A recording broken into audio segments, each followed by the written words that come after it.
Hello! I am so excited. As usual, you have joined the Superwoman Can podcast.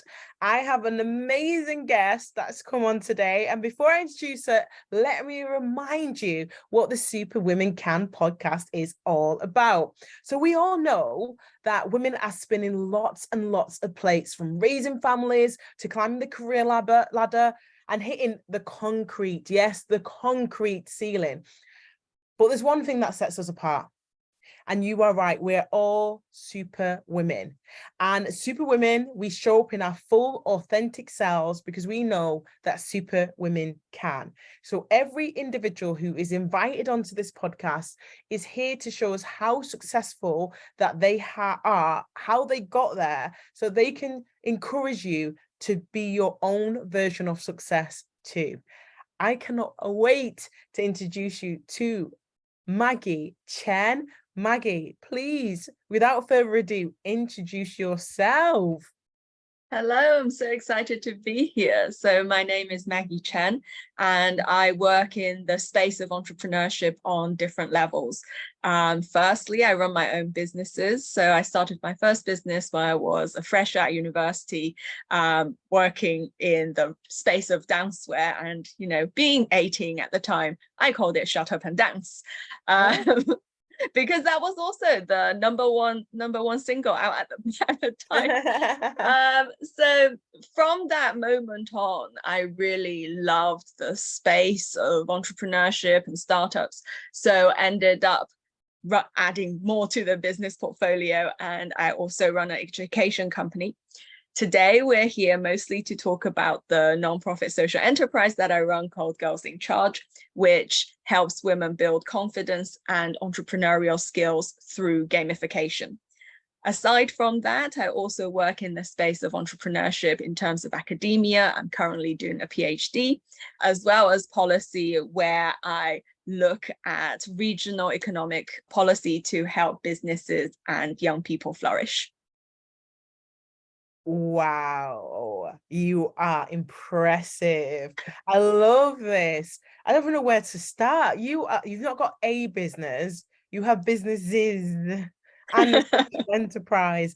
And you hear that right, she's doing a PhD. What year are you in your PhD? Third, so one more year to go. Congratulations.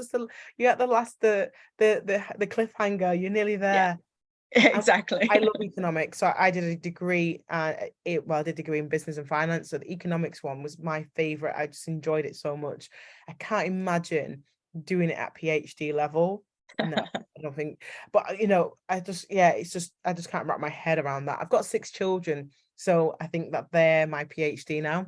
Definitely. That takes a lot more dedication and hard work. I really want you to talk about, there's so many strands there to talk about, but do talk about your social enterprise a little bit more, because I'm interested. It sounds like an amazing initiative. Yeah, so like I said, when I started my first business, I was still at university, and by the second year of running that business with no background in it, I was studying languages and cultures. I had no business knowledge. It just happened by accident. Wow. And by the second year, I got onto the student accelerator program. But what I realized was that I was one of about 40 in the cohort, but the only girl in the cohort. And the mentors that were coming in week after week were mostly male. I think one woman came in, and it just felt kind of isolated. It wasn't that the guys were mean to me. It just, you just feel different. So in my third year of university, I decided to push myself out of my comfort zone to do the thing I absolutely hate, which is public speaking. And I started sharing my story of how I started this business at university to my peers. And after every single talk I did, young women, my peers, most of whom were studying business, came up to me to say, "What you're doing is amazing. I would never be able to do that." And instead of taking the compliment, I said, "Why? Why do you think that way?" And it turns out, there were many reasons that built up to this level of self-doubt. First, First reason I heard many times over was, I don't have the personality for it. What does that even mean? Which is very interesting. And the second point was, oh, I don't have a brilliant idea. And I'm like, well, have you tried to think of an idea? Because they don't just randomly appear. You got to put effort into it. And then the third one was, fine. Even if I had an idea, I wouldn't know where to begin. I would reply, have you heard of this thing called Google? Because it has so much information on there. I'm sure there will be a starting point if you really got there. So what I realized was there was a lack of support, lack of knowledge, lack of skills, and a lack of community, particularly for young women starting out in their career journeys, to build entrepreneurial skills. Whether they take those skills to then start a business or go into industry, that doesn't matter. It's the skills part that is important, because once we build up those skills, we will be able to use them in all sorts of scenarios, all sorts of industries.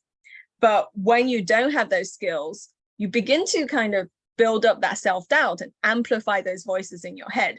And that's kind of how Girls in Charge was born. And because I was at uni, I didn't want to give more lectures, nor would I have wanted to go to more lectures after my lectures. We decided to do it in the most fun possible way, because we learned and played as children. Why couldn't we do that as adults? That was basically the inception of Girls in Charge. That is incredible. Honestly, I'm just in awe of all your achievements, absolute awe. So I think that's a fantastic initiative. And how many women or girls have you put through your Girls in Charge, would you say, at this point? Currently, just over 5,000 beneficiaries across 4 countries. So it's been a very interesting and absolutely fascinating journey. So how do you do it now? Obviously, you're in uni, you did loads of stuff. I'm guessing that was in person. Do you move this on to the online? I'm guessing if it's global now, onto the online platform. We do a hybrid, because I think for many organizations as well, COVID changed the way we work. So pre-COVID, everything was offline. We trained student leaders to deliver in different campuses so that we are able to amplify our impact. But since COVID, we also have an online program to just boost that. And the brilliant thing about having the program online is that not only are we reaching different campuses, these students at different locations from different backgrounds are able to meet each other. So I had an email a few months ago from a participant 2 years ago, during the pandemic, who'd made a really good friend in Britain, and she was based in the Netherlands. And that was just through the program. So it's been fantastic in terms of international communication and, just building up those support networks as well. Wow. So that's Girls in Charge. Yeah. I'm looking forward to going to find out more about that. And I would encourage those who are listening, we will put links below anyway, but we would encourage you to go check that out. I think it's an awesome initiative. Now, thanks for sharing about that. I'm interested now about you. I want to know more about you. Tell us more about who you are. Well, I was born in China, and up to the age of 8, I lived in a busy, dynamic city called Chengdu, which is home to spicy food and pandas. And in the summer I was 8, I was, I guess, plunged into the Yorkshire countryside in Britain. And, beautiful, tranquil, picturesque, but so different from the life I was used to. And at that time, I didn't speak any English, and I was sent to the local village school. So from a school with over 1,000 pupils to a school with 100 pupils, all of whom did not speak, well, Chinese, but also nor did they look like me. So that was an interesting experience, I would say, because, at that age, you don't see the language barrier as a barrier. Yeah. I thought the day before I was going to go to school, I thought I would be really isolated. And in a way I was, because I couldn't communicate that well, but also it was really powerful when break time came around, because yes, in classes I didn't understand a thing. And my mother had said to me, there's only one sentence you need to know. You don't need to know anything else apart from this one sentence, so learn it well. And that sentence was, can I go to the toilet, please? That's it. That's so Everything funny. else was unimportant at this moment in time. But when break time came around, what I realized was games could connect us. The kids and I played tag and various other games, and turns out games are very similar in different countries. So they would explain the rules to me. I didn't understand, but you can act it out and you get a feel for it. And once you start playing, it's fine. And that sort of created this bond and connection between me and my peers. And I think that also led to the reason why at Girls in Charge we use gamification and games, because in a way we're connecting people to something they don't know, which is entrepreneurial skills and entrepreneurship. And when you can build it into a language that we all understand and add a dash of laughter, a dash of connection, suddenly, you have something fantastic there. Wow. So you came to Yorkshire. I've been China actually. I Oh, absolutely really? love, yeah, Guangzhou. Been there Ooh. twice. I took my daughter there. Love China. We wanted to go every year, but then COVID happened, so it just didn't happen again. But we will be going back out again. But I just love the food. Like, Yes. and I found that there's a massive difference between Chinese in England, Chinese food in England, Chinese food in China. I don't Yes. actually, I don't have a palate for the one in England, but in China, I'm like, give me more, give me that spice, give me, oh yeah. Anyway, fabulous food. Now, you came into England, into Yorkshire. I'm surprised you haven't picked up the Yorkshire accent. Because I get told I've got a Yorkshire accent, funnily enough, and I'm based in Manchester.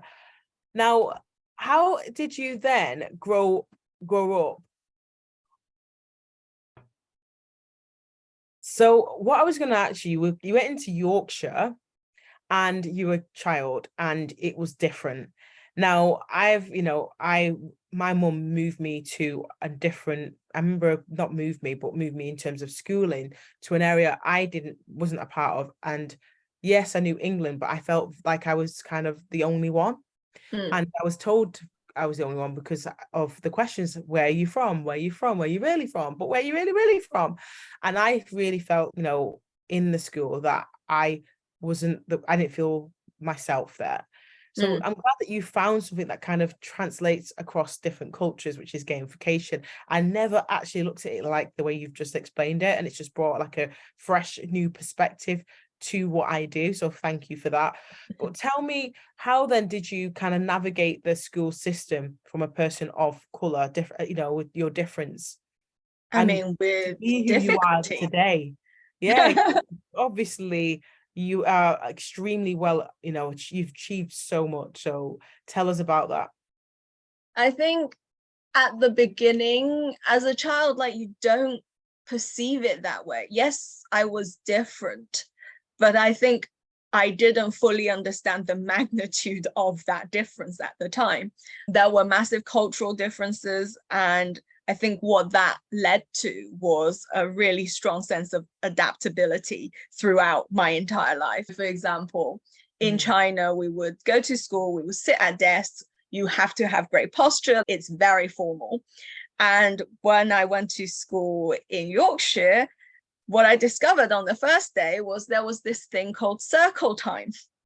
And kids would just sit on the floor and chill and chat and talk about show and tell things. And it was just an alien concept to me, because we do not touch the floor in China. That's a no-go zone. You do not sit down there. So for the first week, I would squat, because part of my brain is saying, we don't touch the floor.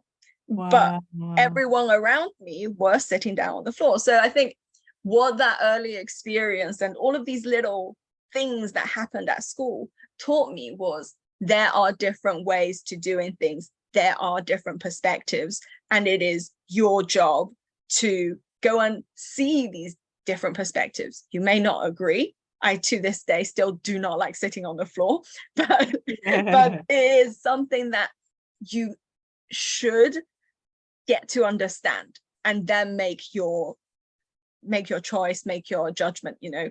So from that kind of, from 8 years old upwards, that adaptability was trained into me, both through my own experiences and then through, I guess, looking back at those experiences and seeing, oh, actually, that was really interesting. I wish I had made more of an effort at that point in time to, you know, learn more and understand more.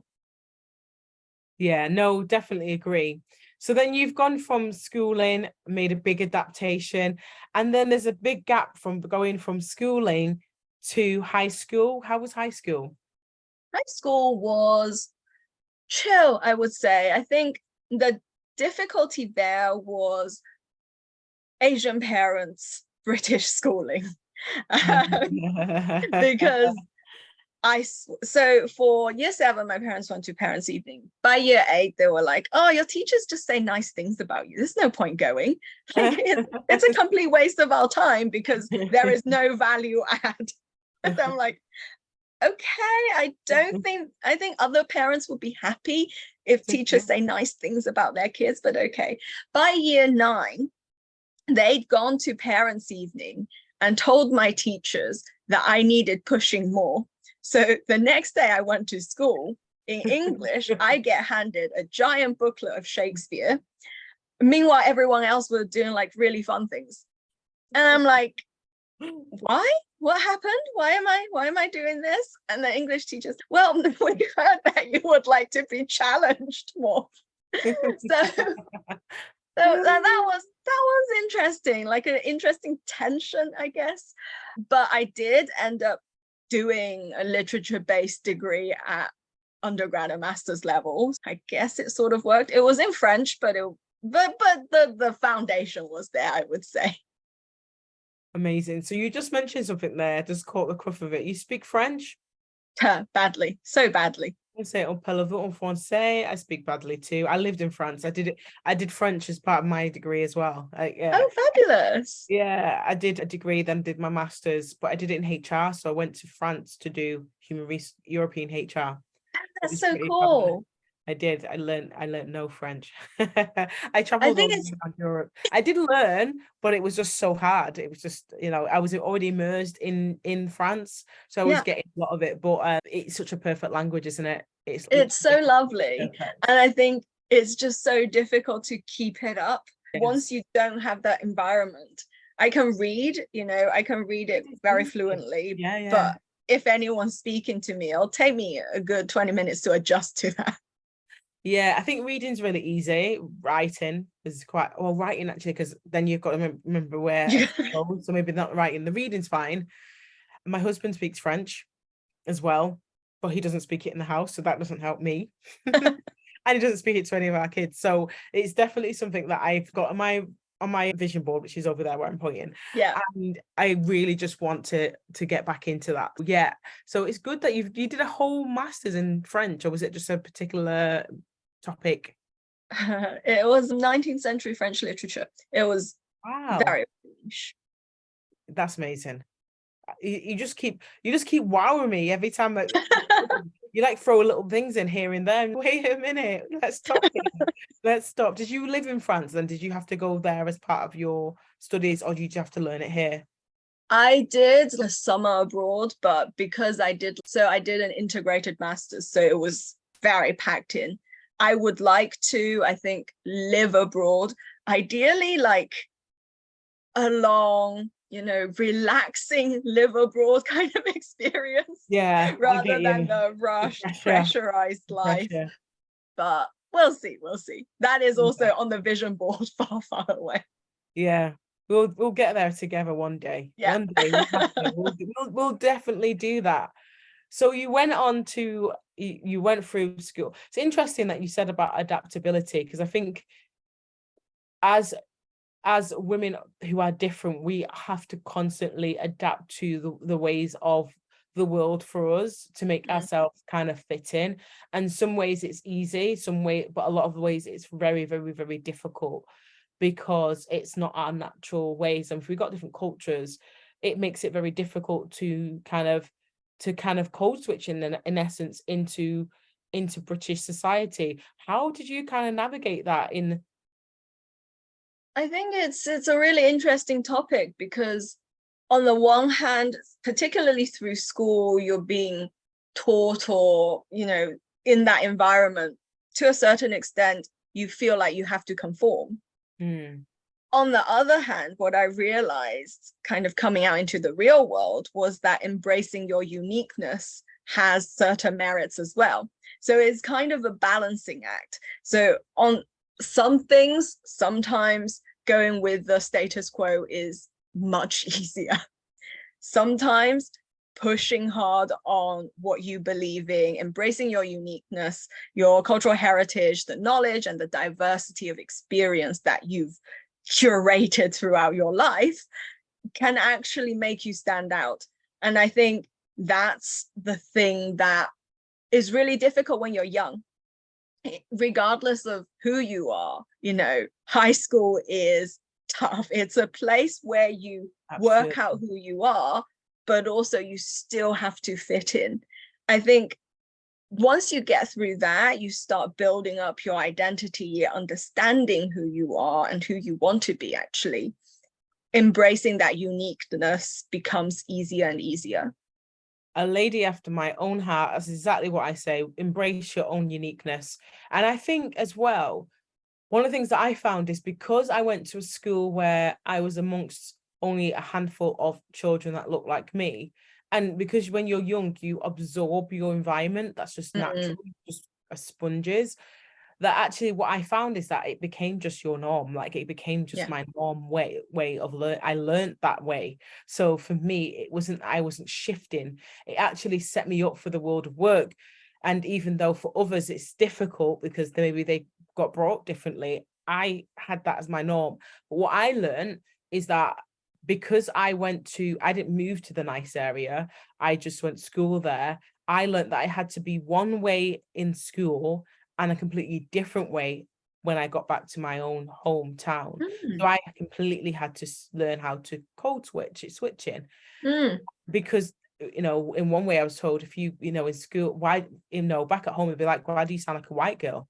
What do you mean? And then when I was at school, they're like, what are you talking about? You know, in Manchester, we go, in it, do star. Yeah. So I just understand what my point is that there's so many different ways of looking at it, in the sense that in one way it helped us to help us advance and to be able to do so. But in another way, it's that uniqueness. I always talk about it, you know, embracing that side of yourself that you do not want to change, and just saying, that's it. Like, I have a limit to who I am, and this is it. And I'm not going to change that person for anyone.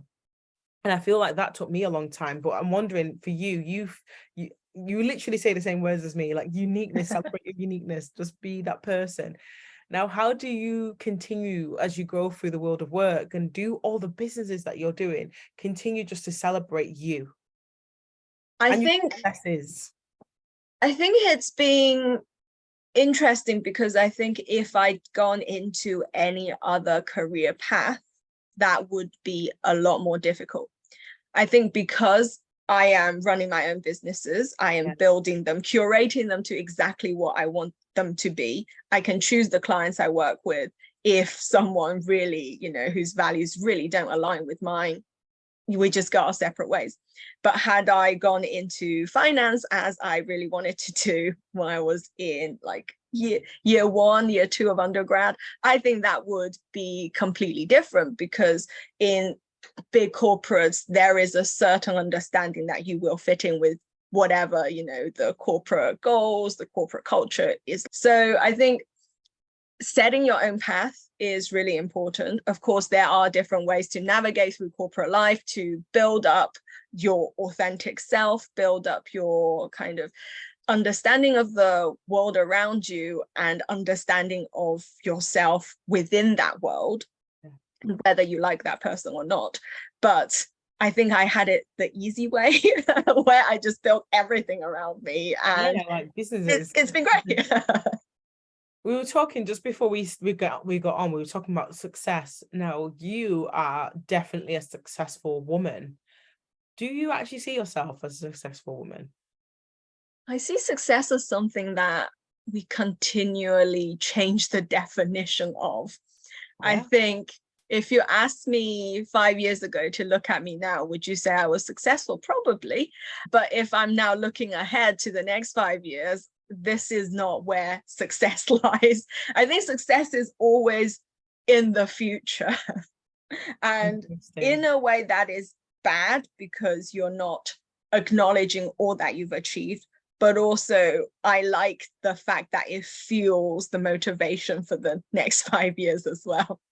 No, I absolutely love that. I think for me, like I'm pretty much the same. Like when people go, wow, you're so successful. Wow, you've achieved this. Wow, you've done that. One of the things I found is that it wasn't that maybe I felt personally. I think no one really feels success because success feels like it's a journey that is in the distance. But what I felt like is that the responsibility for those who are trying to achieve what I have, clearly achieved, or what you've clearly achieved. There was this bit that felt like there's a responsibility in that in itself, because people were looking up to that status, looking up to saying, you look like you're a Black woman, you're an Asian woman, and you've achieved all these great things, and I want to achieve it too. And the fact that you're standing in those positions, that was the responsibility. And then I had to then look back and say, when I'm 17, I couldn't have dreamt of the things I've been able to achieve, to be able to done. I've traveled the world,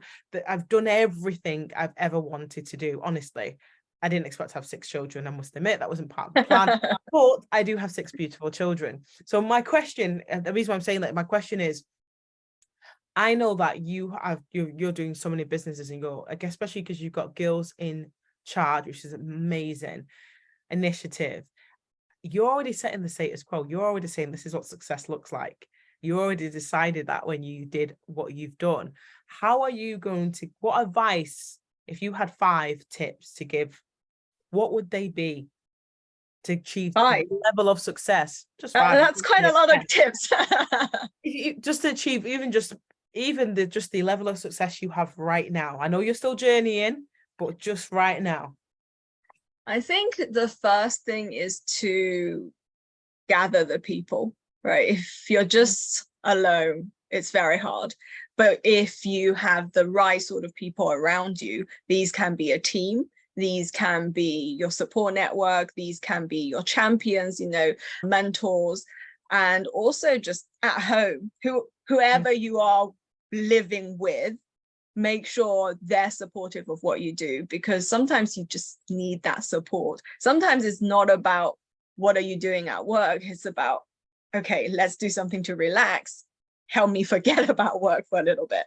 So that's tip number 1.